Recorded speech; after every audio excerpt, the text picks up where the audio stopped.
আসসালামু আলাইকুম কিউট বিটিস আর মিস, তোমরা সবাই কেমন আছো? আশা করছি তোমরা সবাই অনেক ভালো আছো। আলহামদুলিল্লাহ আমিও মহান আল্লাহ তাআলার রহমতে অনেক ভালো আছি। আচ্ছা আর মিস, তোমরা কি জানো বিটিএস এর স্কুল লাইফে কতটা দুষ্টু ছিল? না জেনে থাকলে আজকের ভিডিওটি তোমার জন্য। কিন্তু তার আগে তুমি যদি একজন রিয়েল বিটিএস আর্মি হয়ে থাকো তাহলে প্লিজ ভিডিওটাতে লাইক দিয়ে চ্যানেলটিকে সাবস্ক্রাইব করে দিয়ে যাবে আর কমেন্টে জানিয়ে যাবে যে তুমি কতটা দুষ্টু ছিলে। নাম্বার 1, আর এম স্কুল লাইফে তেমন একটা দুষ্টামি করতো না, কারণ সে নিজের পড়াশোনা নিয়ে ব্যস্ত থাকতো। নাম্বার 2, জিন স্কুল লাইফে তেমন একটা দুষ্ট ছিল না। নাম্বার 3, সুগা স্কুল লাইফে তেমন একটা দুষ্ট ছিল না, কারণ সে তো তার ঘুম নিয়ে ব্যস্ত থাকতো। নাম্বার 4, জেহব স্কুল লাইফে মোটামুটি দুষ্ট ছিল। নাম্বার 5, জংকুক স্কুল লাইফে অনেক বেশি দুষ্ট ছিল। নাম্বার 6, ভি তো স্কুল লাইফে অনেক বেশি দুষ্ট ছিল, এতটাই দুষ্ট ছিল যা কিনা বলার বাহিরে।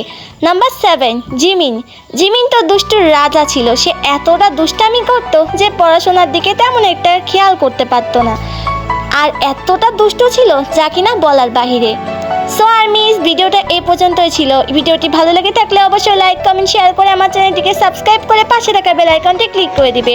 যখন আমি নতুন কোনো ভিডিও আপলোড দিব সেই ভিডিওটি যেন সবার আগে তোমাদের কাছে পৌঁছে যায়।